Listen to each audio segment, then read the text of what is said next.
Yo hablo en nombre del 15M, que convoca esta manifestación junto al resto de colectivos. ¿Y por qué convoca el 15M? ¿Por qué consideramos desde el 15M que es necesario salir a la calle un día como hoy para defender los derechos de las mujeres? Bueno, en el manifiesto se han dado algunas razones, ¿no? La precarización de la situación laboral de las mujeres, la reducción de los servicios sociales que estamos viendo cada día, el aumento de la violencia de género, la feminización de la pobreza. La mujer está en el ojo del huracán de esta crisis. Pero habrá quien se pregunte, ya, sí, ¿pero acaso no se incluye esta lucha en el resto de luchas que se llevan a cabo? Hombre, sí, teóricamente sí.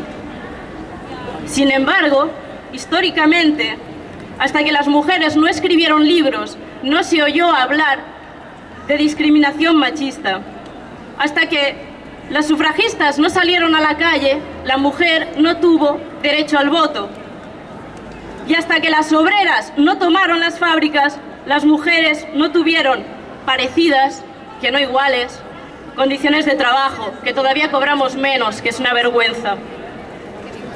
Mucho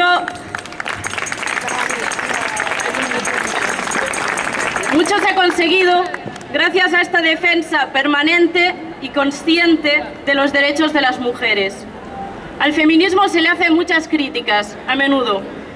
Y a menudo, muy a menudo, se olvida de que lucha por la igualdad entre el hombre y la mujer. ¿Dónde estaríamos si no hubiera existido este movimiento? Sin derecho a voto, sin poder ir a trabajar, sin disfrutar de una sexualidad femenina, sin poder firmar un contrato, sin lesbianismo, sin transexualidad, ¿dónde estaríamos tan cerca de la caverna?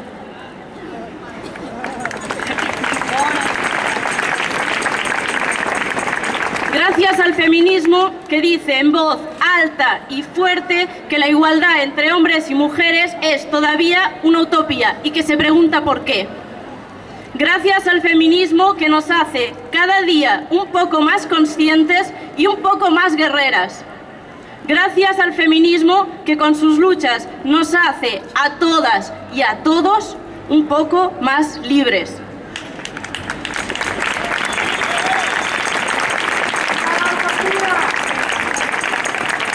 Porque mi libertad no termina donde empieza la libertad del otro, sino más bien comienza con la libertad del otro, porque yo no puedo ser libre si tú no lo eres, ni tú puedes ser libre si yo no lo soy. Salir a la calle el 8 de marzo es una señal de respeto a lo que este movimiento ha hecho por las mujeres y por los hombres. Y es una señal de alarma que nos recuerda que para que no se retroceda en nuestros logros, no podemos dejar de salir. Hoy, como siempre. Dicen que las manifestaciones cansan, pero no es así. Las manifestaciones son el retorno de los ciudadanos y las ciudadanas al espacio público, a las calles, a las plazas, de donde no debieron irse para delegar en políticos que han puesto en venta este país.